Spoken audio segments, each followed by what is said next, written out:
Assalomu alaykum aziz obunachilar. Biz yana bir obyektimizga kelganmiz. Bitta polqoq yapmiz. Ko'p videoda Instagramda polqoq jarayonlarini ko'rsatishyapti. Sizlarga yana bitta tavsiya, mana polni ko'rsating.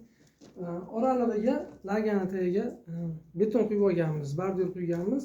Ustiga murlat, uni tepasidan keyin laga qilinyapti.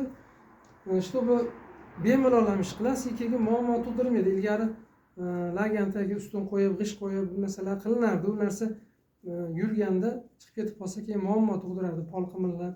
Hozir bu narsa juda ham foydasi katta. Jicha chiqim bo'ladi, lekin juda ham foydasi katta. Lagani o'zi ham mahkam bo'lib qoladi, bemalol ish qilaverasiz. Keyin ustidan hech qanaqangi ushatib olish, shunaqa narsalar bo'lmaydi. O'tiblik jarayonni ham ko'rsatamiz. Uni ham qanaqa foydali taraflarini borligini aytamiz. Sog' bo'linglar, salomat bo'linglar, obuna bo'lib qo'yinglar, like boshingizdan chiqmasin. Sog' bo'linglar.